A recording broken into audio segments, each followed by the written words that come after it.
진실탐사 엔터테이너 있는 대로 다 까 최경영의 이슈 오도독.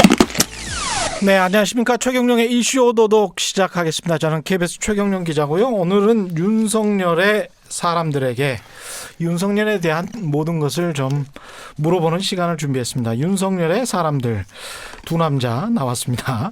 윤석열 후보 선거 캠프의 김병민 대변인 나오셨고요. 예, 안녕하세요. 반갑습니다. 예, 장해찬 청년특보 나오셨습니다. 안녕하십니까? 네, 안녕하세요. 장해찬입니다. 예, 장해찬 특보는 처음 뵀어요. 네, 저도. 예. KBS랑 제가 인연이 깊은데. 아, 그래요? 2019년에는 매일 뉴스를 여기서 했거든요. 그러셨군요. 라디오에. 예.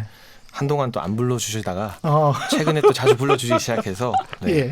아무튼 반갑고 요즘 감사합니다. 네. 뜨신 것 같습니다.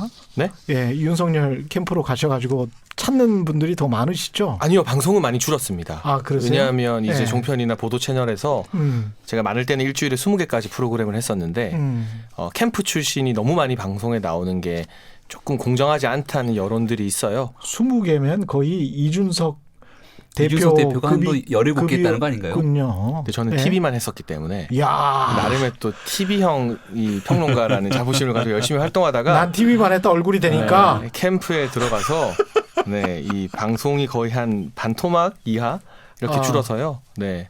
그래서 이렇게 불러주시는 본인은 게 조금 더 좀 감사합니다. 시원치가 않겠습니다. 그러면. 많이 줄었죠. 아무래도 예. 출연료 같은 경우는 절반 이하로 줄었는데. 제가 주는 것만 하겠습니까? 아, 그렇죠. 김병민 대변인은 지난번에 나오셔가지고 제가 윤석열 후보와 어떻게 만나게 되냐 직접 전화를 네. 걸었다 그러잖아요. 예, 그리고- 얘기를 좀 소상히 말씀드렸죠. 예. 그래서 만나게 되고 만나서 보니 매력이 있더라. 네. 그래서 이제 가게 됐다. 이준석 대표가 가지 마라라고 얘기하는 명을 거역할 정도로 매력이 있었다. 가지 말라고 했었어요. 이준석 대표가 최고위원이 의결을 거쳐서 아. 우리 당리 주자만 도와라라는 말은 당시 이제 밖으로 외부에 있는 후보를 돕지 말아라라고 하는 은연중의 얘기가 아니냐 이런 얘기가 많았는데 그럼에도 불구하고 만나 보니까 정말 가서 한번 대한민국의 미래를 한번 바꿀 수 있을 만한 사람이다라는 예. 판단이 들었기 때문에 그런 결정을 내렸다고 말씀드린 적이 있습니다. 네. 본인의 미래도 이제 바꿀 수가 있잖아요. 잘하면. 많이 바뀌겠죠. 그런 어떤 한대를 탔습니다. 그런 한대를. 어떤 야망, 젊은이로서의 야망, 포부 뭐 이런 것도 있었을 것 같고 장해찬 투표도 마찬가지 아닙니까? 그러니까 저도 네. 저는 5월 달에 처음 만났는데 사실 지금 윤석열 예비 후보가 만난 사람들 보면 뭐 진보, 중도, 보수 할 거 없이 일단 얼굴을 맞대고 만난 사람 중에 나쁜 이야기하는 사람 한 명도 없어요. 아, 그래요? 일단 만났을 때 그 인간적 매력이 상당하다. 그 흡입력이 있다는 것에 대해서는 진보 진영에 속한 분들도 공감을 하고 있어요. 대표적인 게 뭐 조국 흑서 저자들도 있고 예. 또 경실련에서 부동산 관련된 메시지 강하게 내는 그 김원동 본부장도 만나지 않았습니까? 예. 근데 그분이 인터뷰를 통해서 부동산 정책에 대해서 이해를 굉장히 잘하고 있다. 이런 메시지를 냈고 또 건축가인 유현준 교수나 또 제가 함께 처음 공개 회동을 했던 이 골목 상권 전문가 모종린 교수님 같은 분들도 예. 해당 분야에 대해서 굉장히 해박하다는 발언을 다 하셨거든요. 근데 이게 요즘 세상에 우리가 말 좀 잘해주세요 해서 이분들이 좋은 말 해주시는 건 아니잖아요. 예. 다 정치적 자유가 있으신 분이고 진보 진영이나 또는 정치와 인연이 전혀 없으신 분들인데 그래서 일단 만나게 되면 어떤 해박한 지식이나 또는 인간적인 매력에 대해서 긍정적인 평가가 나오고 있는 건 공통된 점인 것 같아요. 그래서 김병민 대변인도 마찬가지고 저도 결정적으로 직접 만남을 가지고 나서 여러 가지 또 현실적인 고민이 왜 없었겠습니까? 저나 김병민 대변인이나 방송이 많이 줄어들었고 앞으로 행보에 대한 고민도 있었지만 그 인간적인 매력에 빠진 게 먼저다. 어떤 정치적인 야망이나 이런 거 떠나서 그렇게 좀 결론을 내리는 게 맞지 않을까 싶습니다. 장해찬 특보 같은 경우는 본인의 정치적인 색깔은 어디에 속한다고 생각하세요? 저는 중도 보수라 생각을 하고요. 중도 보수. 저 여의도 연구원에서는 제가 뭐 청년정책센터 부센터장이나 연구원으로 있었지만 국민의힘 당적을 가진 적은 한 번도 없습니다. 예. 아직도 당적이 없고요. 예. 저는 입당 안 했어요? 네, 저는 아직 입당 안 했습니다. 고민하고 있습니다. 네. 김병민 대변인은 원래 당협위원장이죠. 원래 당원이시고 네. 저 당협위원장도 네, 지금 그쵸. 광진구 갑지역에 광진국화. 예, 당협 그렇죠. 출마했다 낙선해서 예. 위원장을 저는 했습니다. 개인적으로 보수지만 국민의힘보다는 약간 더 중간에 가까운 보수라고 스스로를 계속 생각해왔고 그런 포지션으로 방송 활동을 해왔어요. 근데 그 이제 윤석열 후보는 더 중간 국민의힘보다 더 중간이다 이렇게 지금 판단을 하시는 거예요? 국민의힘에 들어가서 울타리를 중간 쪽으로 계속 높이기 위해서 애를 쓰고 있고 또 앞으로 더 많은 노력을 기울일 것이다라고 판단을 하고 있고요. 저도 뭐 적절한 시점에서 이 국민의힘의 외연이 더 확장되는데 제가 보탬이 될 수 있다면 또 함께 해야지라는 생각은 하고 있습니다. 그래요. 요즘 그 나온 메시지는 그렇게 중간 같지는 않던데 그 이야기는 좀 나중에 할게요. 네, 일단은 김병민 대변인이 많이 해주실 거예요. 그 이야기는. 네. 아니 왜 중간이라 그래서 약간 좀 의외다 이거는 그런 생각을 가졌는데 네. 일단은 뭐 두 분이 어떤 인간적인 매력을 느끼셨습니까? 이분에 관해서 후보를 얼마나 자주 봤고 어떤 뭐 같은 활동을 얼마나 자주 밥을 먹었고 얼마나 자주 이야기를 했고 그걸 통해서 나는 이 사람이 대통령이 정말 될 만하다 이런 측면에서 그런 말씀을 좀 해주세요. 우리 장희찬 평론가가 아무래도 본지 좀 오래됐으니까 얘기를 먼저 해주면 좋을 것 같은데요. 네, 사실 먼저 하고 또 뭐 김 최근에는 대변인 이제 하시고요. 김병인 예. 대변인이 계속 같이 많이 다니시니까 더 잘 아실 것 같은데 저는 처음 만난 날 예를 들면 윤석열 후보가 말하는 생각에 대해서 제가 반대되는 의견을 굉장히 많이 냈습니다. 이건 좀 아닌 것 같습니다. 어떤 것? 뭐 그건 좀 아닌 것 같습니다. 예. 등등의 예. 여러 가지 현안이나 특정인에 대한 평가나 이런 부분에 대해서도 사실 그때는 이제 정치 선언하기 전이었지만 지지율이 많이 나오는 대선 주자나 거물급의 인사들은 5월이었죠. 5월. 네네. 예. 대부분 자기 의견에 반하는 소리 별로 안 좋아하는 경우가 많잖아요. 아 그렇죠. 그리고 예. 주변에 쓴소리하는 사람도 점점 더 없어지기도 하고. 그렇죠. 예. 저는 그냥 그 자리 굉장히 편한 자리였기 때문에 어떤 음. 뭐 정치적인 자리가 아니었고 음. 뭐 사적으로 제가 생각하는 부분에 대해서 요즘 2030은 이렇게 생각한다. 그러니까 굉장히 호쾌하게 웃으면서 흡수력이 빠르다. 그냥 2030의 생각이 맞지 뭐. 그럼 우리도 이제 나이가 많이 들어서 잘 모르는 거야라고 인정을 하시더라고요. 그런 부분에서 제가 이 상사에게 보고하는 느낌이 들었던 게 아니라 그냥 수평적으로 이 의견 교환을 하는 느낌이 들었다는 게 저한테는 굉장히 큰 부분이었고요. 사실은 이 현충일 즈음해서 예. 제가 이제 윤석열 후보에게 천안함 예비역 생존자 전후 회장을 소개해드려서 만났고 또 K9 자주포 폭발 사고의 피해자 이찬호 장병도 제가 소개해드려서 만났습니다. 근데 그 두 분이 이 윤석열 후보를 만나고 나서 저한테 해준 이야기가 있어요. 처음에는 좀 긴장되고 위축됐다고 합니다.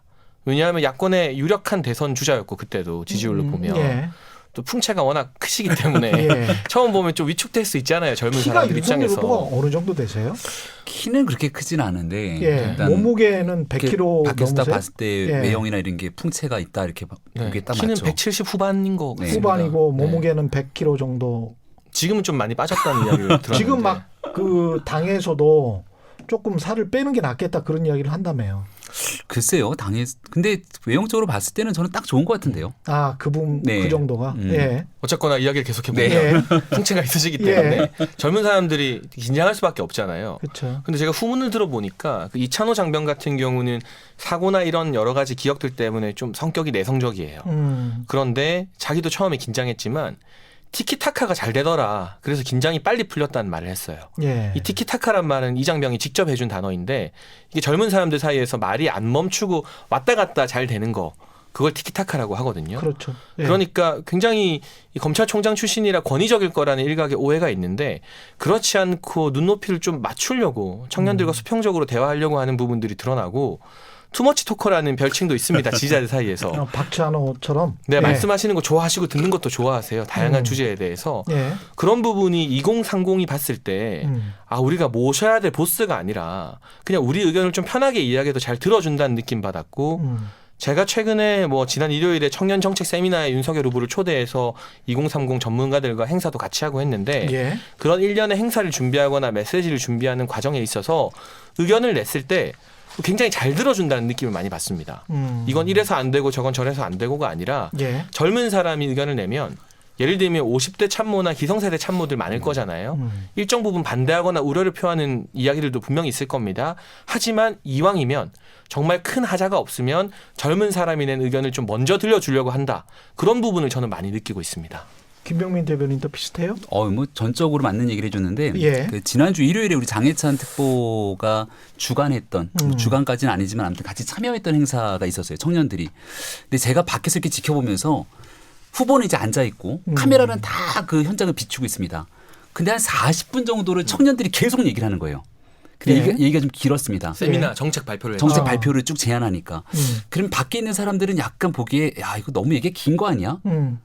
어찌 보면은 한 40분 정도를 일방적인 얘기를 듣는다고 하면 기존에 있었던 정치인의 행사로 특히 대권주자의 행보로 봤을 때는 뭔가 짧게 치고 빠지면서 그림 나오기보다는 진짜 내용 중심으로 들어갔던 거거든요. 그리고 옆에 있는 보좌관들은 약간 좀 그때부터는 긴장하기 시작하죠. 조마조마하죠. 조마조마하기 언제 시작하죠. 끝나나. 예, 예. 보통은 그리고 축사만 하고 가거든요. 예. 언제 끝나나 예. 후보의 반응은 괜찮을까? 그런데 정말 고개 하나 돌리지 맞아요. 않고 있는 내용을 끝까지 경청하고 그 내용 하나하나 적어가면서 있는 내용들을 반응해주고 참모들이 뒤에서 걱정하면서 야 다음번에 이런 행사 또 잡아도 될까라는 사실에 걱정이 되는데 그런 얘기가 단 한 번도 안 나올 정도로 있는 순간에 집중을 합니다.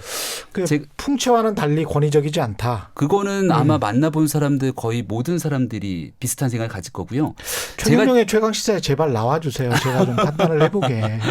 말씀을 좀 잘 드려주세요. 저희도 최경영의 최강시사 나오고 싶은데 사실 예. 제일 많이 받는 전화 중에 하나가 우리 최경영의 최강시사는 동시간대 라디오 프로그램 PD님들한테 그렇죠. 4개의 프로가 있으니까. 그래서 지금. 하나를 나오기 시작하면 쫙 다 돌아야 돼서 그렇죠. 예, 그런 부분들에 대한 이해를 좀 감안해서 말씀을 좀 드리고 싶고요. 언젠가는 나오시긴 아니, 나오셔야 될 거 아니에요. 그럼요. 4개 네. 프로는. 그리고 예. 이게 중요한 이슈가 나왔을 때 또 그 내용을 갖고 충분히 풀어낼 수 있는 그런 시간적 여유가 있을 거라고 생각을 합니다. 무튼 그렇군요. 윤석열 후보랑 같이 만나서 얘기를 하면 예. 저는 그래도 여의도 정치권에 좀 몸을 많이 담그고 있었잖아요. 예. 제가 28살 때 지방의회 의원을 시작하면서 상당히 많은 정치인들을 봤는데 많은 정치인들이 얘기를 경청하는 것 같지만 예. 굉장히 좀 수직적인 관계 속에서 예. 한번 얘기해봐. 이런 느낌들이 좀 강하게 있는 정치인들이 적지 않습니다. 그리고 한 10분, 20분 정도 대화하고 나면 그다음 그 사람 얘기를 쭉 듣기보다는 들으면서 뭔가 딴짓을 하거나 예. 예, 한 2시간 정도를 쭉 그 사람한테 온전히 집중하는 게 쉽지가 않거든요. 예. 근데 그런 측면에서 아마 윤석열 후보는 어떤 사람을 만나든지 간에 그 자리에서 최선을 다해서 그 사람과 함께 소통하려는 노력을 한다는 게 아마 장혜찬 특보가 얘기했던 내용들과 그거 제가 일맥상통할 조금만 거라고 봅니다. 부연하면 예. 일요일에 청년 싱크탱크 제가 공동 대표로 있는 곳인데 다양한 청년들이 모여 있어요. 뭐 탈북자부터 러시아 혼혈인데 귀한 분, 뭐 원자력 전문가, 스타트업 대표들. 처음에 이 행사 개요를 제가 캠프에 알려줬을 거잖아요. 예. 이건 이제 캠프 행사는 아니죠. 바깥에 외곽 싱크탱크 다만 제가 있을 뿐이지. 얼마나 시간 걸려요라고 물어봐서 1시간 좀 넘습니다. 근데 정책 제안 다 들으시고 이 청년들이랑 토론하실 거면 오시고 축사만 하고 가실 거면 안 오시는 게 맞습니다. 제가 이렇게 말하니까 그 위에 계신 참모님들이 좀 당황했어요. 대선 주자 불러서 1시간 반 가까이 앉혀놓고 토론시키고 하는 게 우리 일반 여의도 정치 문법으로는 좀 상상을 초월한 이제까지의 일이거든요. 여의도 정치 문법은 대부분 다르죠. 예. 축사만 해도 감지덕지 너무 감사해 하고 축사만 하고 가세요. 예. 그 나중에 보고서 받겠습니다. 하지만 그 보고서가 뭐 제대로 전달이 되겠습니까? 대부분의 경우. 그런데 후보에게 직접 전화해서 물어보니까 당연히 가야지. 그리고 갈 거면 당연히 다 들어야지. 그러니까 안 들을 건 뭐하러 가느냐는 거죠. 그러니까 그런 자세가 사실 참모들이나 보좌하는 사람들 입장에서 볼 때는 아 너무 길어지는 거 아닌가 싶지만 후보 자신이 그 청년들의 목소리를 경청하겠다는 의지가 굉장히 강하고요. 저도 이제 그 싱크탱크 대표이자 동시에 전 참모니까 이 정책 제안이 저희가 생각한 것보다 더 길어졌어요. 예. 좀 조마조마했죠. 앉아가지고 다음 일정에 지장이 있는 거 아닌가. 그런데 다 듣고 그 뭐 스마트팜이나 블록체인 그리고 청년들의 정치 참여에 대한 3가지 꼭지에 대해서 일일이 소감을 다 말해주고 또 즉석 질문도 받았는데 그 즉석 질문 누가 할지 대본이 뭐 질문이 뭘지 아무것도 정해놓지 않았습니다. 사고가 날 수 있지만 그걸 정하는 게 저는 2030 스타일이 아니라고 생각했기 때문에 예. 질문지나 이런 거는 전혀 전달된 게 없어요. 아마 김병민 대변인도 잘 아실 텐데. 근데 갑자기 그 세미나 주제랑 상관없는 코로나 시대의 교육에 대한 질문이 나온 거예요. 예. 저도 등줄기에 땀이 좀 흘렀거든요. 전혀 준비된 질문이 아닌데 너무 범주가 막 다른 쪽으로 가니까. 예. 근데 거기에 대해서도 대화 나누고 토론하고 하는 그런 모습들 보면서 뭐 잘한다 못한다 저희는 참모 입장에서 다 잘했다고 말할 수밖에 없지만 예. 전 태도를 좀 강조하고 싶어요. 그 행사에서 1시간 반 가까이 앉아있고 40분 동안 자기는 말 한마디도 못하는데 정책 제안 다 듣고 또 즉석 토론도 다 하고 질의응답도 하는 그 자세가 굉장히 수평적이다. 특히나 2030의 목소리를 좀 귀 기울여 들으려고 한다는 점 그 부분이 뭐 저한테는 큰 인간적 매력으로 다가오는 것 같습니다. 캠프에 혹시 그 뭐 가족분들은 오십니까? 저는 한 번도 본 적 없습니다. 전혀 참여를 안 하고 있습니다. 전혀 참여 네. 안 하시고요. 그 관련해서 이제 어떤 분한테 들었는데 오프더로 그 서울법대 출신의 뭔가 비선 조직이 있다. 는 그런 이야기가 있습니다. 그러니까 이렇게 이제 장해찬 특보나 김병민 네. 겉으로 보여지는 사람들은 그 아니고 안에 네. 있는 뭔가의 비선이 있을 뭔가 거다. 핵심 엘리트 그룹이 있다. 네. 그런 이야기를 어떤 이제 진보 쪽은 아니에요. 예. 그 들었는데 그거는 맞나요? 제가 얘기를 네. 해야 될 것 같은데요. 전혀 사실이 아니고요. 전혀 사실이 아니다. 많은 사람들이 윤석열 후보에게 직접적으로 연락 소통을 합니다. 아마 전 국민이 연락할 거예요. 핸드폰 번호가 다 공개가 돼서. 그래요? 지난번 네. 왜 입당했을 때. 근데 그 전화는 안 받아주실 거 아니에요? 전화를 다 받을 수가 없죠. 카톡에는 그렇죠. 답장하신다고 막 네. 인터넷에 카톡에는- 인증샷도 올라오고 그러더라고요. 카톡도 보내고 네. 문자도 보내고 여러 가지 의견들을 주는데 그런 내용들 속에서 정말 귀 기울여 들을 만한 내용들에 대해서 소통을 하기도 하고 또 주변에 있는 많은 사람들이랑 이야기를 나누다 보니까 윤석열 후보 보통 이렇게 캠프가 만들어지면 인해 장벽을 친다고 하지 않습니까? 그렇죠. 우리가 이렇게 캠프가 딱 만들어지고 나서 못 들어오게 인해 장벽을 치는 순간 사람들이 들어오지 못하는데 후보가 워낙 사람들과의 다방면의 소통을 이어가고 있기 때문에 그런 측면에서 닫혀 있는 게 아니라 수없이 열려 있고 아마 조언하는 그룹들은 굉장히 많을 겁니다. 그리고 비선 조직이 있다면 그 비선 조직이 캠프에 모종의 영향력을 행사해서 의사결정에 결정에 영향을 미쳐야 되는데 제가 아침 저녁 회의를 다 들어가고 논평 쓰고 후보의 모든 것들을 같이 참여해서 했을 때 이렇게 하는 것들에 대해서 누군가는 브레이크를 걸거나 얘기를 해야 비선 조직이 있는 거잖아요. 그런 일들이 적어도 제가 국민 캠프 참여하고 나서는 단 한 건도 그런 적이 없습니다. 근데 소통을 잘 하신다는 그 두 분 말씀을 저는 뭐 기본적으로 인터뷰이들의 말을 다 믿고 네.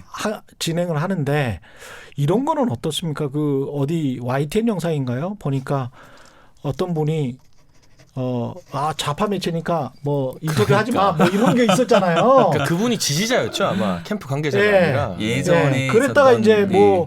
뭐 한두 번 그 영상에서는 한두 번 움찔했던 것 같아요. 움찔하다가 답변을 할까 말까 하다가 뭐 이렇게 그냥 나가시는 모습이 끝이었는데 그런 거 같은 경우는 어떻게 보면 뭐 좌파 매체니까 인터뷰 안 한 거 아니에요? 그 부분 제가 조금 답변하면 예. 사실은 원래 대선 주자 후보가 되면 수행팀도 엄청 많고 막 예. 경호팀도 붙는데 예. 윤석열 후보 자체가 그렇게 사람 많이 다니는 걸 별로 안 좋아하세요. 예. 그러니까 그분이 캠프 관계자가 아니라 일반 지지자인 것으로 알려졌는데 지지자가 그렇게 난입해서 뭐라고 말할 수 있을 정도로 수행팀의 규모가 되게 간촐했다는 게 하나의 그때는 핵심인 그랬었던 것 것이고 같아요. 네. 예. 그리고 그분이 어떤 캠프 관계자의 공식 의견이 아니고 지지자의 의견이었는데 그때 어쨌든 윤 후보 입장에서는 이게 수행팀이나 뭐 이런 분들을 다 어떻게 보면 그 돌발적인 상황에서 다 알지 못하는 상황에서 좀 기자분들이 길에 너무 많이 몰려들어서 거의 교통이 거의 마비되는 상황이었다고 알려지고 있거든요. 예. 그런 상황에서 어떤 그 특정 장면만 비춰진 것이지 이후에 6.29 그 이전이죠. 뭐 6.29 정치선언이나 그 이후에 기자회견이나 백브리핑을 보게 되면 대부분 이제 뭐 부대변인이나 이런 분들이 이제 충분히 질의응답했으니까 가시죠라고 했을 때 윤석열 후보가 제일 많이 하는 말이 질문 좀 더 받자.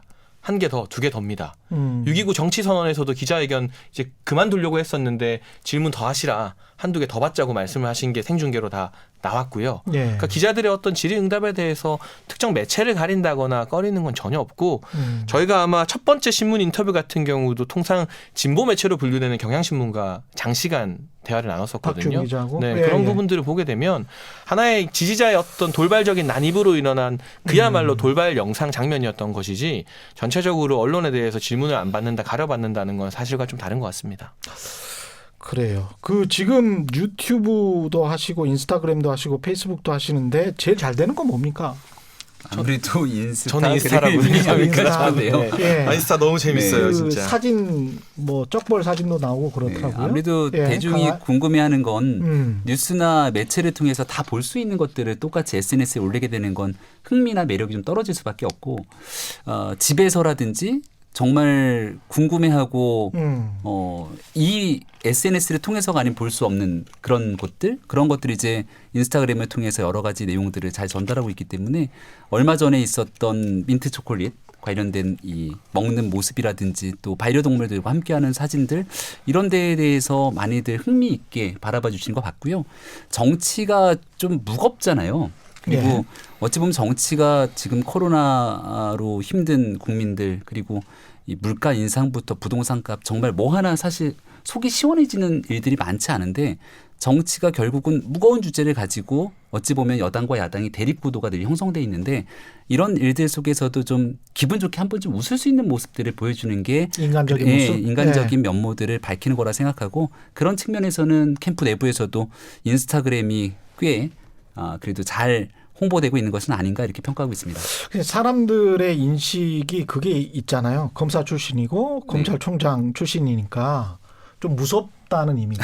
아무래도 이제 포청천 뭐 이거는 무섭잖아요. 네. 근데 그거를 이제 뭐랄까요? 좀 무마시키고 없애고 그런 좀 재밌는 이미지로 바꾸려고 하는 홍보팀의 노력이 아닌가. 뭐 그거는 전략적인 거 아닌가 뭐 이런 근데 생각도 좀 들고요. 그 우리 최경영님도 아시겠지만 저는 사실은 민트 초코를 못 먹어요. 민트 초코요? 네, 도전해 보려고 했지만 이게 예. 치약 같은 걸 도대체 왜 먹는지 이해가 안 되는데 그건 아. 억지로 홍보팀에서 먹이려고 해서 먹을 수 있는 식품이 아닙니다. 정말 본인의 기호와 평상시 어떤 그런 이 삶에서 나오는 취향이 아니면 못 나오는 부분이고. 나 민트 초코를 좋아한다. 네, 그리고 그게 굉장히 화제가 많이 됐거든요. 언론에서도 나왔지만 소셜 커뮤니티나 빅데이터 분석을 해보면 연간 검색어로 윤석열 민초가 걸릴 정도로 화제가 많이 됐고 또 이 입양한 강아지들 고양이들과 함께 있는 사진도 그 홍보팀에서 홍보하자고 강아지랑 친근하게 있어주세요 고양이랑 그런 말 못합니다. 그런 요구를 할 수가 없고 그게 자연스럽게 나오지도 않죠. 예. 이 홍보실이나 이 참모들이 할 수 있는 역할은 본인의 원래 인간적인 모습이 그동안 국민들에게 알려지지 않았던 걸 알려지게끔 좀 도와드리는 역할인 것이지 없던 걸 만들어낼 수는 없거든요. 홍보라는 것 자체가. 그런데 실제로 7마리의 이 반려견 반려묘와 함께 생활을 하고 있고 예. 매일 그리고 본인이 직접 뭐 요리도 하시고 반려동물을 위해서도 뭔가를 만들어주시고 산책도 하고 또 민트초코도 즐겨 먹고 이런 것들은 본연의 어떤 캐릭터였던 겁니다. 다만 그동안은 언론에 알려지지 않았던 것뿐이죠. 그래서 이게 홍보를 위해서 급조된 뭐 이미지 컨설팅이다 이런 건 사실 전혀 맞지 않는 이야기인 것 같아요. 사실은 제가 그 아파트 주상복합 아파트 근처에 살았었거든요. 그 근처에 예. 서초동. 10년? 네. 10년 살아서 그 뵀어요. 저는. 근처에서 예. 이렇게. 산책하시는 네. 모습을 한 3번 정도 봤어요. 그 동네가 산책할 때가 마땅치는 않을 텐데요. 제 아파트 주변에서 산책하셨어요. 네. 제가 살았던 아파트 주변에서. 왜냐하면 그쪽이 이제 그나마 산이 좋은 아파트는 제가 살았던 아파트니까 아실 거예요. 우면산 쪽인가요? 아니죠. 저기 어디? 서리풀공원. 서리풀공원 밑에. 쪽으로. 예. 예, 그 아파트 그 헌 아파트 네. 그 단지 근처에 제가 말씀드리려고 한 거는 뭐냐면 부부 사이에 금슬은 좋아 보이시더라고요. 자주 다니셨거든요. 같이. 예, 네. 같이 자주 다니셨는데 인스타나 페북이나 이제 같이 나온 사진이 지금 없잖아요. 그러면 뭔가를 관리하는 건가? 왜냐하면 평소 모습은 자주 다니셨거든요. 예. 두 부부가 같이 다니는데 여러 가지 구설수 때문에 예. 의도적으로 이런 노출이 안 되는 것 그렇죠, 아니냐 이런 주장을 그렇죠. 하시는 것 같은데요. 예. 아니, 주장이 아니고 제가 본 경험이니까. 그런 예, 예. 사람들의 의견들이 있는 걸 아마 얘기하신 것 같은데 예. 근데 얼마 전에도 벽화 때문에 얼마나 큰 논란이 있었습니까?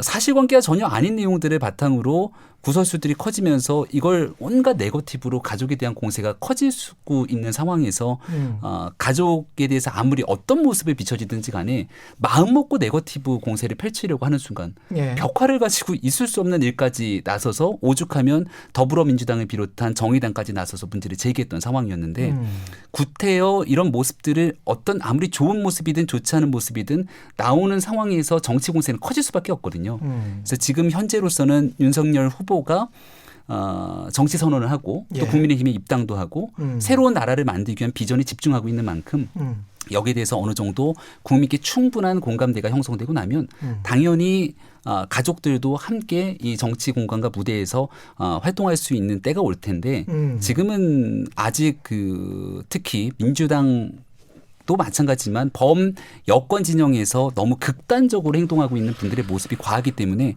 그런 시기적인 조절이 필요한 것이 아닌가라고 생각합니다. 경선과 본선에서 이 이미지가 저도 이제 기자 생활을 25년 했으니까 이게 마케팅적인 측면에서 봤을 때도 공화당 보수 쪽은 패밀리거든요. 결국 이제 가족이 굉장히 중요하고 그렇게 생각하는 분들이 보수적인 성향을 갖고 있기 때문에 그 부분을 어떻게 이제 이해시킬까 이것도 뭐랄까요 대변인이랄지 특보랄지 이런 분들한테는 고민이겠다 그런 생각이 듭니다. 그게 이제 전통적인 정치 문법으로 보게 되면 보수는 책임, 가족. 그렇죠. 제가 이제 애가 셋인데 뭐 이런 것들을 미국의 얘가 셋이. 네, 미국의 전통적인 보수 정당이 지향하는 같지 않습니까? 뭐 진보 정당 같은 경우는 정치적 올바름을 주장하고 이런 방식의 차이들이 있는 건데 지금 민주당이 가고 있는 행보를 보게 되면 이재명 후보가 보여주고 있는 여러 그 올바름은 아니다. 정치적 올바름이 상당히 거리가 벗어나 있죠. 그러니까 전통적인 정치 문법으로 좀 해결하기 어려운 측면으로 현대 정치가 와 있는 것 같고 보수 대 진보의 대결 양상과 구도보다는 현재 한국 사회에 처해져 있는 문제를 누가 더 국민들 속을 시원하게 풀어줄 수 있는가에 대한 이 대통령 선거 국면이라고 생각을 합니다. 윤석열 후보에게 기대하고 있는 국민의 감정이라는 것도 보수여서 윤석열 후보에게 그 많은 지지가 오고 있다고 저는 생각하지 않습니다. 한 7, 8년을 걸어왔던 윤석열 후보의 행보 속에서는 그 걸음 자체를 보여주는 거잖아요. 어떤 정파적인 위치에 속해져 있지 않는 상태에서 당시에 가장 강한 기득권과도 맞서 싸우면서 상식을 구현하기 위해 노력해 왔기 때문에 한국 사회에 펼쳐져 있는 수많은 문제들을 해결하기 위해서 그동안 보여줬던 결계를 바탕으로 윤석열 후보가 새로운 정치에 나섰으면 좋겠다라고 하는 생각. 여기에 일단은 좀 집중했으면 좋겠고 그다음 말씀하셨던 여러 가지 내용들까지도 결국은 대통령 선거 국면에서 다 함께 펼쳐져야 되는 거니까 맞아요. 그런 부분들도 차차 진행될 겁니다. 국민들 정권 교체를 바라는 국민들의 바람에 그게 있는 건데 그 많은 국민의 힘 후보 중에 윤석열을 선택을 하려면 그 바람에 이제 흡족해야 될 거 아닙니까?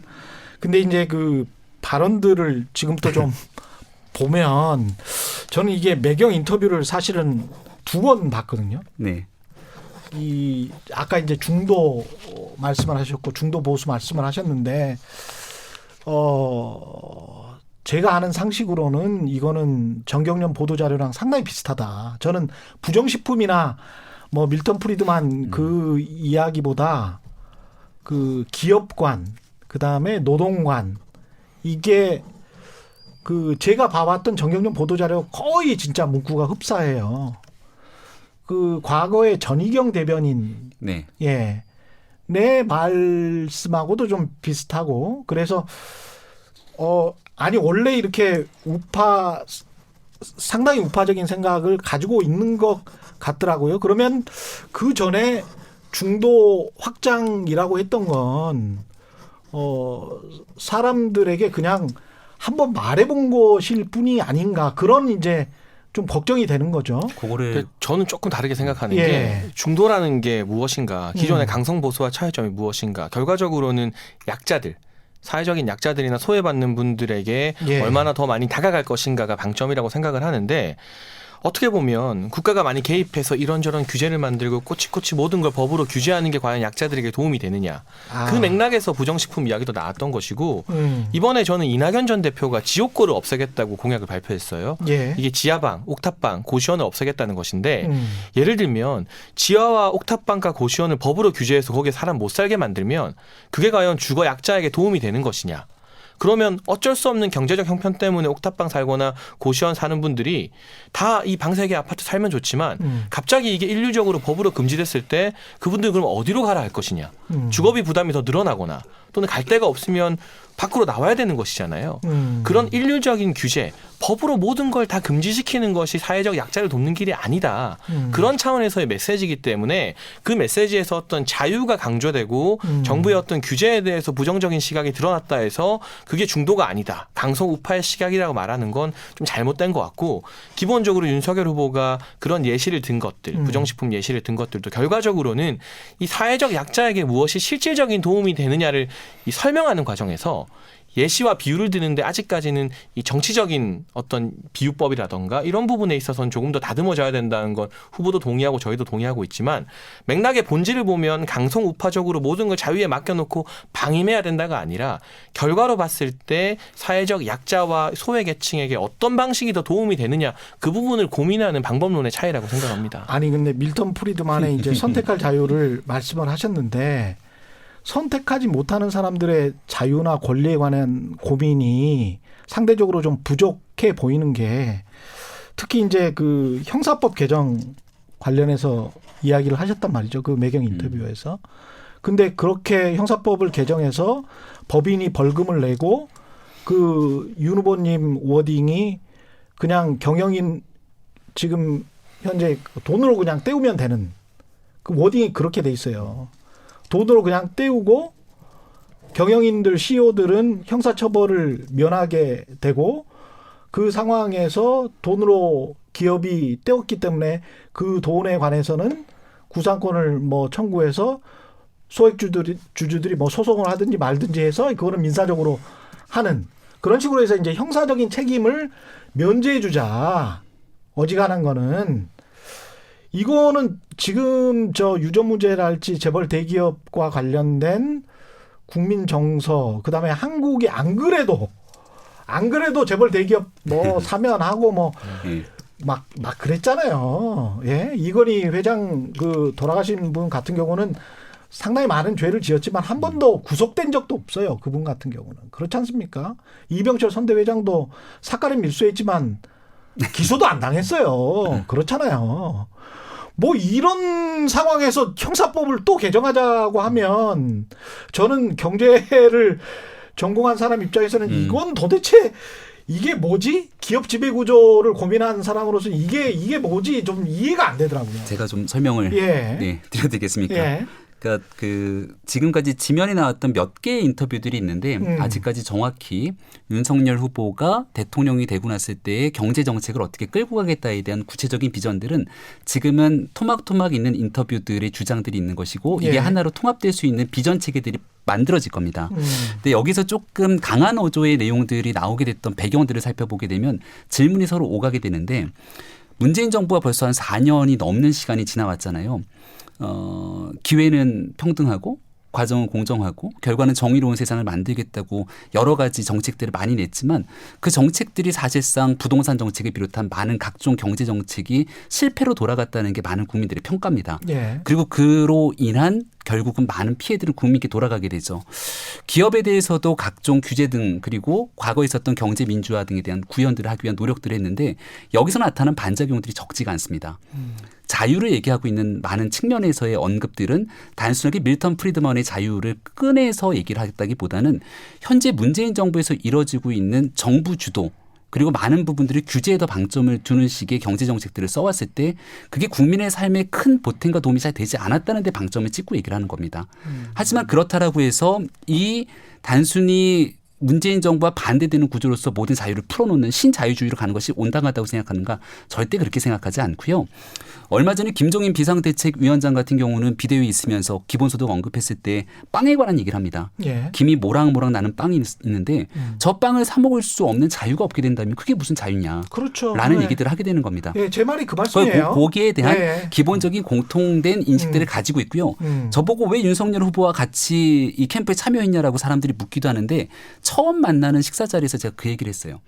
윤석열 후보님의 많은 메시지들을 잘 보고 있고 제가 방송을 통해서 서울중앙지검장 과거 댓글 수사 때의 검사로서의 강직한 검사의 모습 또 검찰총장으로서의 모습을 많이 지켜봤는데 여기에 대해서 최근 행보에 나오는 메시지에서 사회적 약자 공동체에 관한 얘기들이 좀 부족한 것 같다.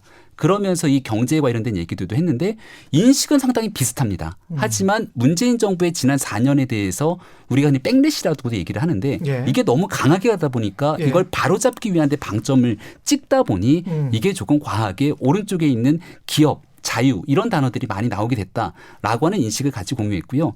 하지만 누구보다 국민의 기본 상식의 틀을 바탕으로 가장 어렵고 힘든 사람들이 그들에게 꿈과 희망을 줄 수 있는 정치를 만들어가겠다고 하는 기본적인 이념에는 조금도 변함이 없습니다. 예. 그래서 이런 틀과 비전, 정책에 대한 가치 체계들은 앞으로 나타나게 만들 윤석열의 정치 철학들에 대해서 천천히 보여지게 될 거니까 조금 오해가 있는 부분들이 있더라도 그런 내용들을 좀 푸셨으면 좋겠다는 생각입니다. 제가 예. 여담이지만 옆에서 쭉 지켜보고 있는데 잘하죠. 참 말씀 잘하시고 그러니까 이제 그 두 분이 본 윤석열의 무엇과 또는 윤석열의 그 지지율이나 아우라와 플러스 그 김병민의 혀 제가 이게 방송을 같이 예전에 많이 했잖아요. 그러니까 이게 좀 이렇게 들어가야 되는데 방송 동료로서 평론가 선후배로서 이 예. 김병민 대변인을 이전에 방송국에서 예. 지켜봤을 때보다 예. 이 대변인 자리가 정말 적임인 것 같아요. 아닙니다. 진짜.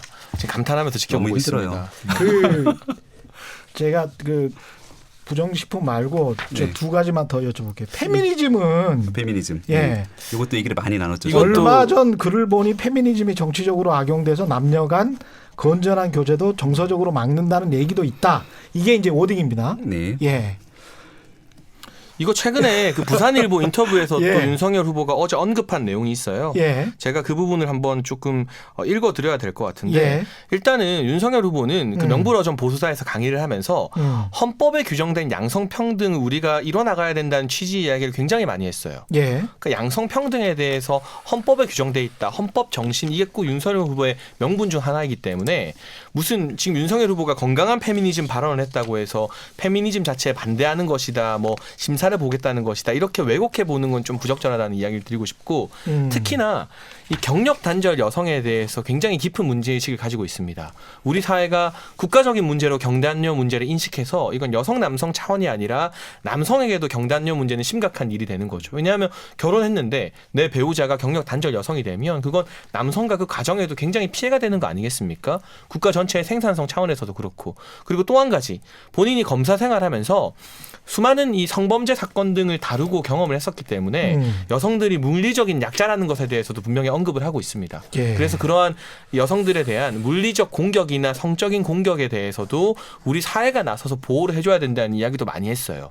이런 굉장히 많은 이야기들은 사실은 근데 언론에서 비중 있게 보도가 안 되고 건강한 페미니즘이라는 한 단어만 좀 확대 보도된 경향이 있는데 여기에 대해서 어제 부산일보 인터뷰를 통해서 윤 후보가 밝힌 내용을 보면 이 박원순 전 시장의 피해자를 보고 예. 피해 호소인이라고 소위 말하는 그동안 페미니스트라고 자처했던 분들, 여성단체에서 오래 활동했던 분들, 또 민주당의 남인순 전 최고위원 같은 경우는 여성단체 활동 경력으로 민주당 국회의원도 되고 최고위원도 됐는데 오히려 이 같은 고소 사실을 먼저 박원순 전 시장 측에 전달해 준 것이 아니냐는 핵심적인 의혹을 받고 있잖아요. 예. 이런 분들이 과연 정치적으로 이 여성의 인권을 이용하는 분들이 또 피해자를 피해 호소인이라 말하는 분들이 건강한 페미니스트냐 이 정도의 문제 제기는 당연히 할 수 있는 거죠. 하지만 이런 문제 제기와 또 별개로 아까 말한 것처럼 헌법에 규정된 양성평등, 경력 단절 여성 문제, 그리고 여성이 물리적 약자이기 때문에 보호해줘야 된다는 문제에 대해서도 아주 강조를 많이 하면서 상당 시간 분량을 할애해서 발표했다는 것 또한 이 자리를 빌어서라도 전해드리고 싶습니다. 알겠습니다. 그 부산일보 말씀을 하셔서 부산일보에서 그 한 인터뷰 중에 후쿠시마 원전과 관련된 거. 네, 오늘 예. 아침부터 지금 일본에서도 후쿠시마 원전이 폭발한 것은 아니다. 지진하고 해일이 있어서 피해가 컸지만 원전 자체가 붕괴된 것이 아니다. 그러니까 방사능 유출은 기본적으로 안 됐다. 이거는 제가 좀 설명을 드릴게요. 이거는 어제 이제 예. 국제신문 부산일보죠? 부산일보입니다. 예, 부산일보. 두 개의 네, 인터뷰 두 신문이 싫어하니까 국제신문은 언급하면 안 돼요. 부산일보 앞에서. 아 그래요? 아니 두 매체를 같이 인터뷰했거든요. 예, 예. 그러니까 시간타를 두고 두 매체에 대한 인터뷰가 있었는데 예. 보통 이제 지면 인터뷰를 하게 되면 한 1시간 넘는 시간 동안 충분하게 서로 대화를 나누기 때문에 여기 나와 있는 멘트를 있는 그대로 속기록처럼 내지는 않는 상황이죠. 예. 그럼 거기 있는 내용 중에 함의를 꺼내서 이거를 정리한 다음에 그걸 하나의 인터뷰 내용으로 만들어서 지면에 보도를 하게 되는데 예. 부산일보 같은 경우는 그 전날 조금 내용들을 급하게 압축을 해서 한 4개 정도의 꼭지를 따갖고 인터넷에 기사를 올렸던 상황인 것 같습니다. 예. 근데 내용을 보니까 전체적인 맥락에서 이게 그 후보가 얘기했던 차원의 내용들을 약간의 오해가 있을 법한 내용들이 나왔기 때문에 이거에 대해서 정정을 요청했던 상황이고요. 후보는 이런 말을 안 했다. 핵심적인 내용의 설명을 하면 예. 원전에 대한 안정성 문제를 언급한 것 아니겠습니까? 이게 그 체르노빌 사건과 그 후쿠시마 원전의 안정성은 다르다라는 얘기를 한 건데 이 원전 자체에 문제가 생겨서 방사능이 유출된 것은 아니다라는 얘기를 한 거죠. 그러니까 원전에서 그 당시 지진과 해일의 자연재해가 일어났고 여기에 대한 인적 대응이 제대로 미흡했던 상황 속에서의 방사능 유출과 심각한 사태가 일어났던 것인데 이걸 단순하게 원전의 안정성 문제에 초점을 맞춰서 그것이 방사능 유출이 일어난 것은 아니다라고 하는 취재 내용이었던 건데 이게 그 보도되는 인터넷에서는 요 자막이 이렇게 나가게 되니까 또 요거 하나만을 딱 끄집어서 문제가 있는 것 아니냐 이렇게 정치적 공세가 들어오는 것에 대해서 굉장히 안타깝게 생각하고요. 인터뷰를 하고 나면 저도 정치인으로 숱한 인터뷰를 해봤지만 하고 난 다음 여기에 대해서 내가 했던 발언들과 좀 맥락이 다르게 나타나는 경우들에 대한 정정 요청들은 늘 할 수 있는 상황 아닙니까? 부산일보가 약간 좀 고쳤더라고요. 예, 수정을 해버렸어요. 예, 그 내용에 대해서 정정 요청을 한 상황들을 충분히 인터뷰 취지를 받아들였기 때문에 수정했던 상황이라 이게 국민들이 보시는 것처럼 무슨 방사능 유출이 없었다라고 얘기했던 점은 전혀 아니라는 말씀도 드립니다. 저는 원전 문제 관련해서 제가 윤석열 후보 민생행보 처음 했을 때 대전에 카이스트의 이제 원자력 박사들, 또 한국원자력연구원의 2030 연구원들과 만나는 자리를 직접 주재했었고 사회를 봐서 이 문제에 대한 후보의 관심이 매우 깊다는 걸 잘 알고 있습니다. 그리고 카이스트 가기 전날에는 서울대 주한규 교수님을 만나서 또 따로 독대하는 시간을 가졌잖아요. 그러니까 주위에 원자력 관련해서 조언을 해주는 국내 최고의 전문가들이 있는 것이고요. 윤석열 후보의 생각은 이런 것 같아요. 원전 문제를 우리가 과학적으로 접근해야 된다. 전문가들의 의견을 들으면서. 그리고 에너지 복지 차원에서도 이를테면 그 카이스트에서도 이런 이야기 나왔는데 원전이 일방적으로 다 줄어들면서 전기료가 올라가게 되면 이 저소득층들이 가장 먼저 피해를 입게 된다. 여름철에 뭐 선풍기나 이런 거 트는 데 있어서 전기료 부담, 겨울철 난방기 부담. 이게 단순히 에너지원의 문제이기도 하지만 에너지 복지의 문제가 될 수도 있고요. 기후재앙에 어떻게 대처하는가. 그러니까 빌 게이츠가 쓴 기후재앙을 피하는 방법이라는 책을 카이스트 박사 학생이 그날 선물해 드렸는데 윤 후보에게 윤 후보 다 읽으셨다 하더라고요. 그걸 보면 우리가 기후재앙을 피하기 위해서 가장 시급한 과제 중 하나가 이 탄소 중심의 발전에서 벗어나는 거잖아요. 그런데 화력 발전을 하게 되면 이산화탄소라든가 이런 여러 가지 환경에 피해를 끼치는 것들이 훨씬 더 많이 나오게 됩니다. 그래서 일반적인 인식과 다르게 화력이 아닌 원전 중심의 발전이 오히려 기후재앙이나 환경보호에도 도움이 될 수 있다는 주장도 많이 하고 있어요. 그 빌 게이츠도 지금 뭐 빌 게이츠 재단을 만들어서 환경 보호나 인류의 미래를 위해 공헌하고 있는 빌 게이츠도 그런 주장을 책으로 썼고요. 그런 관점에 있어서 원전이 무조건 절대 악이 아니다.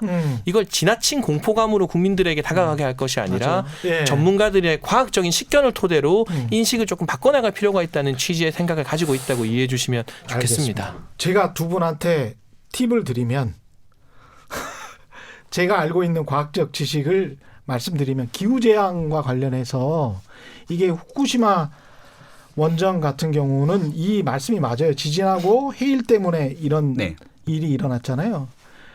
그래서 미국에서 조사를 해본 거예요. 미국 원자력 기관에서 미국은 안전한가? 해수면이 올라갔을 때. 그러니까 대부분이 이제 위험으로 된 거죠. 근데 해수면이 올라간다는 거는 지금 말한 기후재앙과 관련이 있어요. 그래서 해수면이 계속 올라가서 바로 바다 옆에 있는 원전이 갑자기 이런 상황, 지진이나 쓰나미가 일어났었을 때 기존에 또 해수면이 계속 올라가고 있고 기후변화 때문에, 기후상승 때문에. 그래서 원전이 그게 그 갑자기 전기 동력을 잃어서 그렇게 돼버린 거 아닙니까? 그냥 용광로가 타버린 거잖아요. 그런 상황이었기 때문에 그걸 대체할 수가 있는가라고 미국 원자력기구에서 조사를 해보니까 다 원래 그렇게 지어졌기 때문에 해수면 바로 옆에 지어졌기 때문에 그게 굉장히 문제인 거죠. 물이 들이닥쳐버리면. 그래서 그런 것들은 과학적으로 좀 나중에는 입증을 하셔야 될 거다. 아마도 다른 쪽에서는 말을 안 하고 있지만 지금 저는 좀 두려워요. 그런 것들이. 네. 그러니까 예. 저는 이런 지적에도 동의를 하고요. 또 최근에 그래서 미국이 몇 년 동안 대형 원전을 자체적으로 짓지 않다가 얼마 전에 우리 두산중공업에 대형 원전 건설을 의뢰했습니다. 예. 미국도 몇 년의 텀을 두고 다시금 대형 원전 건설에 돌입했다는 게 또 하나의 팩트인 부분이고 예. 원전에 대해서 장점도 있고 단점도 있겠죠. 그렇습니다. 근데 저희가 우려하고 예. 후보가 우려하는 건 이게 무슨 재난 영화 한번 보고 그 재난 영화 상황이 뭔가 실제 현실이 될 것처럼 과도한 공포감을 가지는 거에 대한 우려 의식이 있는 것이고 예. 이를테면 아까 빌 게이츠의 책도 그렇고 세계적인 환경 운동가인 마이클 셀렌버거가 쓴 지구를 위한다는 착각을 보면 이 사람이 대표적인 이 탈원전주의자였다가 이 여러 가지 전문 자료를 접하고 원전이 오히려 환경에 도움이 된다고 입장을 바꾼 인물이거든요. 해외에서도 그렇고 국내에서도 그렇고 이 책이 베스트셀러가 됐어요. 그러니까 국민들이 양쪽의 다른 입장을 좀 균형감 있게 보고 좀 이 객관적인 판단을 내릴 수 있게 기술이 정치권이 만약에 이제 네. 소형 원자로와 방사성 폐기물을 압축해서 어떻게든 반감기를 줄일 수 있는 그 방법을 개발한다면 저도 다시 한번 생각해 볼 수 있을 것 같아요. 그러니까 기술의 문제가 좀 있으니까 요거는 좀 차치하고 네, 이런 건설적인 논의가 됐으면 좋겠다는 예. 거죠. 무조건 공포감을 예. 가지고 영화처럼 될 거다. 이게 아니라는 정도의 뜻으로 이슈 노득에 자주 받아주시면 나와주세요. 좋겠어요. 좋죠. 네. 재밌는데요. 네. 처음 왔다는 거예요. 예. 그 네. 국민의힘으로 간 다음에 지금 상황이 그 안에 또 백전 노장들이 다 계시잖아요. 특히 예. 이제 홍준표, 유승민, 원희룡 다 이런 분들 계시는데 이게 쉽지는 않을 것 같은데 일단 그렇게 빨리 전격적으로 입당한 이유가 있을까요? 두 분은 어떻게 보십니까? 입당의 배경은 아주 간단합니다. 그러니까 국민의힘과 떨어져서 선거를 치른다는 건 상상하기 어렵죠. 그러니까 같이 치르는데 입당해서 치르냐, 나중에 바깥지대에 있다가 예. 다시 국민의힘과 손을 잡고 치르느냐 여러 선택의 여지가 남았던 거지만 예. 이준석 대표를 만나서 충분하게 공감대를 형성하고 난 다음 8월 경선 열차가 출발하게 되는데 예. 나중에 가서 단일화 국면으로 가게 되면 특히 정권 교체를 바라는 국민들 입장에서는 불확실성이 더 커지게 되는 거죠. 예. 정권 교체를 바라는 국민들의 거의 하나 같은 뜻이라면 흩어지지 말고 9가지가 달라도 한 가지의 생각이 같은 정권 교체의 마음이 있다면 다 같이 하나 된 모습으로 모여서 정권 교체를 했으면 좋겠다는 의지가 있기 때문에 국민의힘에 들어가서 치르는 것이 맞겠다는 생각을 한 것 같습니다. 그리고 나서 그 다음은 시기의 문제가 남아 있었던 건데요. 예. 국민 캠프가 출범하고 난 다음 저도 대변인을 맡고 그리고 윤석열 후보와 같이 쭉 언론과의 관계를 맺어보면 제일 먼저 물어보는 첫 번째 질문은 항상 언제 입당합니까? 그러니까 어떤 나라를 만들겠습니까? 보다 더 먼저 물어보고 계속 뒤따르는 질문들이 언제 입당합니까? 여부였거든요. 예. 그러니까 이 얘기가 앞으로도 한 달 기간 동안 계속 더 이슈가 진행되게 된다면 오히려 정권 교체를 바라면서 더 새로운 대한민국의 비전을 꿈꾸는 국민들 입장에서는 소모적인 논쟁으로 치닫는 것이 아닌가라는 생각을 했던 것 같고 입당을 할 거면 예. 그래서 이런 불확실성을 줄이고 빨리 들어가는 게 좋겠다고 판단한 거죠. 오늘 이준석 대표랑 최경영의 최강시사에서 여기 나왔나요? 예, 이 인터뷰를 했었어요. 근데 그런 말씀을 하시더라고요. 그러니까 국민의당에서도 이제 끌어당겼었다는 거지. 누구를요? 윤석열을. 그걸 자기가 본인이 알고 있다. 예? 그런 이야기를 했었습니다. 근데 이제 그 우리가 들은 게 처음에는 3월인가 4월인가 나오셨잖아요. 사퇴를 하고 나오셨을 때 김종인 전 비대위원장도 그런 말씀을 많이 하시고 윤석열 후보도 부인은 안 하셨어요. 중도 확장과 관련해서 계속 그렇게 말씀을 하셨단 말이죠. 근데 국민의힘으로 이제 들어가게 되면서 어떻게 보면은 선택의 폭 국민들에게 봤을 때 국민의힘의 어떤 또 기존의 이미지가 있으니까 그러면 국민의당은 국민의힘보다는 약간 더 중간 정도로 보인단 말이죠. 그 실제로 그런지 안 그런지는 모르겠지만 이미지상. 네. 그럼 이게 왜 국민의힘이었는가? 결국은 어떻게 보면 지지율 유지 내지 가장 대통령이 되기 쉬운 상황을 빨리 확정지고 싶지 않 그런 거 제가 아니냐? 설명을 좀 드릴게요. 예. 2020년 우리가 4.15 총선을 미래통합당으로 치릅니다. 예. 그 미래통합당의 정강 정책을 보면 아주 짧아요. 내용이. 예. 과거에 있었던 자유한국당에서 그렇게 크게 변화한 게 없었고. 그리고 총선 참패하고 난 다음 당이 이대로 대통령 선거 치르기 어렵다 판단이 됐기 때문에 김종인 위원장을 모시고 비상대책위를 출범한 것 아닙니까? 예. 그리고 당시 제가 이제 정강 정책을 완전히 뒤바꾸는 역할을 하면서 그 누구보다 국민의 삶 그리고 국민의 실생활에 초점을 맞추면서 당을 완전히 뒤바꾸는 노력들을 했고 여기에 대해서 많은 국민들께서 호응을 해 주셨다고 생각합니다. 그때 바꾸고자 노력했던 세 가지가 있었는데 하나가 첫 번째는 지역적인 정치를 탈피하기 위한 호남. 예. 그래서 5.18 광주 민주화 운동을 우리가 당의 정강 정책에도 집어넣고 김종인 위원장이 호남에 찾아서 무릎을 꿇기도 했고 많은 변화들이 있었고요. 두 번째는 약자와의 동행을 언급하면서 김종인 위원장은 경제민주화의 상징이었고 그래서 과거의 기득권과 가진 자들을 대변하는 정당이라는 그 이미지를 불식하기 위한 많은 노력들이 있었습니다. 그래서 재벌들을 옹호하게 되는 그런 경제 정책이나 여기서 상당히 변화되는 모습을 보였고 세 번째 강조가 청년이었거든요. 예. 근데 이 청년에 관한 문제는 이준석 당대표가 되면서 정말 획기적인 변화를 가져오게 됐죠. 국민의힘이 과거에 우리가 봤던 보수정당이랑 상당히 많은 변화들을 가져가고 있고요. 다만 4.7 보궐선거 이후로 훨씬 더 많은 혁신과 변화를 추동해 나가야 되는데 거기에 약간 브레이크가 걸렸다고도 저는 생각을 합니다. 그러니까 4.7 보궐선거에서 함께 유니폼을 입고 뛰었던 금태섭 전 의원 같은 그런 정치인들이 이 당에 들어오진 않죠. 예. 그래서 얼마 전에 국민의힘에 입당을 하자마자 제일 먼저 만났던 인사가 김종인 위원장, 금태섭 의원 등을 이 윤석열 후보가 만나는 거거든요.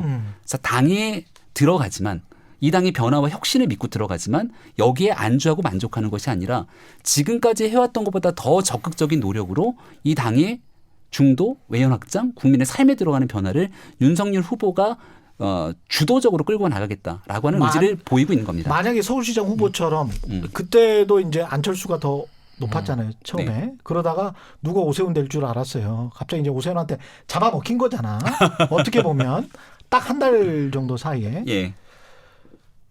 국민의힘에 그럴 만한 또 아직은 유력은 아니지만 그럴 만한 역량을 가진 정치인들이 있거든요. 있기는. 근데 제가 예. 여론조사 전문가거든요. 여론조사 기관에 오랜 시간 이제 정책실장으로 근무해오고 있는데 4.7 재보궐과 지금의 상황은 좀 많이 달라요. 다르다. 그때 이제 오세훈 후보나 이제 오세훈 시장이죠. 나경원 후보가 보여줬던 지지율의 어떤 측면과 지금 윤석열 후보가 밖에서 버티고 있는 상황에서 국민의힘의 다른 후보들이 보였던 지지율의 격차는 훨씬 더 컸기 크다. 때문에 그런 부분이 우려 사항은 아니었던 것 같고 두 가지를 저는 조금 지적을 하고 싶은데 일단은 윤석열 후보가 본인의 어떤 정책적인 행보, 정책 메시지에 대한 관심이 굉장히 많아요. 그런데 예를 들어서 김병민 대변인이 말한 것처럼 입당이 자꾸 지연되고 모든 기자들이 어디를 가도 무슨 행보를 내도 입당 여부부터 물어보게 되면 정책에 대한 메시지나 행보 등이 다 묻힐 수 있거든요. 예. 저는 개인적으로 8월 1일에 청년정책 세미나 준비하면서 빠른 입당에 참 고마웠던 게 그날 입당이 결정된 다음 행보였기 때문에 저희가 제시했던 블록체인 정책이나 스마트팜 정책 등이 대다수의 언론에 그대로 다 노출이 되었습니다. 뭐 주요 일간지 월요일 지면에도 다 노출이 되었고 주요 뉴스 이제 저녁 뉴스에도 다 그대로 다 나갔어요. 근데 만약 그때 입당하지 않았던 상태였다면 저희 청년정책 세미나에서 2030 전문가들이 냈던 블록체인과 스마트팜 정책이 주목을 받는 게 아니라 입당은 안 하고 또 밖에서 다른 행사 갔다. 이런 식으로 뉴스가 나갔을 확률이 높았겠죠. 그런 차원 때문이더라도 본인이 이제는 이 정치적 불확실성을 좀 빨리 제거하고 정책 행보나 정책 메시지에 좀 더 힘이 실리게 하기 위해서 빠른 입당을 결정했던 것 같고요. 지지율 추이로 봐도 입당하기 이전에 하락세였던 지지율이 멈추고 반등 국면으로 돌아서는 시점이었습니다. 그 주 수요일에 발표된 여러 여론조사를 보면. 그래서 사실은 여론조사만 기계적으로 분석했을 때를 보면 조금 더 반등을 한 다음에 들어가도 되는 부분 정치 공학적으로는 그런 부분들이 있어요. 계속 떨어질 때 들어간 게 아니라 이제 바닥을 찍고 반등하는 국면이었으니까. 그래서 이 입당의 어떤 의미가 지지율이 떨어지는 국면에서 마지못해 어쩔 수 없이 밀려 들어갔다고 하는 건 여론조사 추이를 제대로 분석하지 못한 결과다라고 말을 하고 싶고. 바닥은 찍었습니까? 저는 견고한 하방 지지선을 확인하고 난 다음에 하방 지지선을 확인했다. 반등 국면에 들어섰을 때 들어갔다고 보고 마지막으로 중도 확장 행보를 하려고 하는데 바깥에 있다 보니까 중도적인 메시지나 이 진보적인 인사들을 만나게 되면 전통 보수층이나 국민의힘 지지층이 불안해하는 거예요. 이러다 제3지대 가는 거 아니야? 그래서 그분들을 안심시키기 위해서 또 약간의 이 보수적인 행보를 보이면 중도층에서는 또 너무 보수적으로 가는 거 아닌가? 결과적으로 확실하게 중도 외연 확장을 하기 위해서는 입장에서는 국민의힘에 들어가서 이 전통 국민의힘의 지지층이나 전통 보수 지지자들을 확실하게 안심시키고 이제 안심하셨죠? 저는 이 외연을 더 넓히기 위해서 중원으로 나가겠습니다. 오히려 중도 확장 행보를 하고 김종인 위원장이나 금태섭 전 의원 만나는데 부담이 더 없어졌어요. 그래서 앞으로는 정책 행보나 메시징을 통해서도 또 사람을 만나는 그런 인물과의 미팅을 통해서도 보다 본격적인 중도 행보를 더 편하게 할 수 있는 그런 배경이 될 수 있을 것 같다는 점에서 입당을 보수화가 아닌 더 넓은 중원 확장을 위한 교두보 확보로 저는 이 국민의힘 입당을 평가하고 싶습니다. 제 목이 달아날까 봐 빨리 들어갔죠. 주변에 있는 사람들 자르겠다고 하니까. 국민의힘에 지금 네, 이렇게 열심히 포장을 했는데 그걸 그렇게 제명으로. 국민의힘에 지금 가장 큰 라이벌 떠오른다면 2위로 떠오른다면 누가 떠오를 것 같고 누가 가장 경쟁자다 이렇게 보세요. 캠프에서는. 윤석열 후보를 빼고 12분 후보가 있는데 다 경쟁력이 있으신 분들이고요. 너무하다. 이런 하나만한 얘기를 기대하진 않으셨을 거니까. 한 명씩 꼽아볼까요? 저희 서로 사전에 의논한 게 없습니다. 참고로 이거. 한 명만 딱 먼저 뽑아봐요. 뽑아봐요. 한 명만. 저는 원희룡 지사. 한 명이 네. 그 정도 지지율인데 지금? 저는 그건 문제가 안 된다고 보고 예. 사실 뭐 지지율로 따지기 시작하면 예. 지금 1강과 뭐 한 3중 그리고 예. 나머지 군소 그렇죠. 후보들이라고 표현할 수밖에 없는데 그럼에도 불구하고 원희룡 지사가 제주도지사직을 수행하면서 보여왔던 어떤 정책적인 부분 그리고 그동안의 정치 행보에 있어서 할 만은 했던 부분들 또 원희룡 지사 캠프에 몰려있는 인물들이 저는 굉장히 훌륭한 자산들이 많이 가 있다는 생각을 합니다. 그렇기 때문에 지금 국민의힘의 여러 후보군 중에서 가장 과소평가되어 있는 후보가 원희룡 지사라고 생각을 해서 지금 현재의 지지율보다는 경선을 거치면서 어떻게 보면 가장 이 협력적 경쟁 관계를 가져갈 수 있고 동시에 나중에는 결국 원팀이 될 거 아니겠습니까? 누가 최종 후보가 되든 또 가장 많은 도움을 받을 수 있는 후보가 원희룡 지사라고 생각합니다. 김병민 대변인. 원희룡 지사는 뭐 당연히 발군의 실력을 이게 발휘할 한 거고요. 명만? 네. 우리가 이제 13분에서 예. 8강 그리고 4강으로 그렇죠. 들어가잖아요. 저는 유승민 후보를 유승민. 꼽습니다. 예. 그러니까 이미 한번 대통령 선거를 치러봤던 경험이 있고요. 그리고 당내에서 유승민 후보를 그래도 대통령을 만들겠다는 사람들이 그렇게 숫자적으로 많지는 않은데 그 숫자가 중요한 게 아니라 모여 있는 사람들의 에너지가 중요하잖아요. 직책은 중요해요? 어떤 직책이요? 직책. 그 유승민을 대통령으로 만들겠다는 사람들의 직책 뭐 국회의원들이 얼마나 모여 있는가? 아니 그러니까 높은 사람이 혹시 있어요? 거기에? 그렇게는 잘 지도부 모르겠는데 이야기하시는 것 같은데 그걸 눈치를 못 채고 그렇게는 모르겠는데 예. 그 사람들의 에너지가 다른 후보들 캠프보다 조금 더 높은 것 같아요. 그래서 되게 한번 열성적이죠. 소수지만 아주 그냥 확 뭉쳐서 올 수 있는 힘들이 아직 남아 있다고 보고요. 예. 또 워낙 토론을 잘 하시고 예. 그 정책에 관련돼서 준비됐던 측면들이 많기 때문에 실제 선거 국면에 들어가고 나면 굉장히 흥미진진한 경선이 될 것 같다고 생각합니다. 그래서 그런 부분들에 맞서서 훨씬 더 많은 정책 비전들을 가지고 국민께 보여주면서 경선이 이루어지게 되면 저는 국민의힘 경선 꽤 재밌을 거라고 봅니다. 민주당 쪽 사람들 중에 한 명은 이런 이야기를 하더라고요. 윤석열을 원한다. 본선에서. 보통은 그 지난 4.7 보궐선거 때도 오세훈을 원한다 보통은 그랬어요. 이제 제일 그 속내를 숨기고 예. 보통은 예. 자기들의 정치적 의도를 약간 숨기고 말을 하는 것이기 때문에 그래요? 민주당에서 그렇게 말하는 거 저는 윤석열 후보가 많이 부담스러운 거 보구나 이렇게 해석을 합니다. 아니 본인들이 뭐 시뮬레이션을 돌려봤는데 그 누구라고는 말 안 하겠는데 윤석열 말고 다른 후보랑 뭐 이재명 후보랑 붙었을 때 또는 뭐 이렇게 할 때 보니까 제가 4.7 그렇더라. 보궐선거 때 비상대책위원회 있었으니까 예. 여러 가지 얘기들을 많이 들었을 거잖아요. 방송도 정말 많이 했고 그때 민주당 사람들 만날 때마다 하는 얘기가 예. 아유 오세훈 나오면 땡큐지.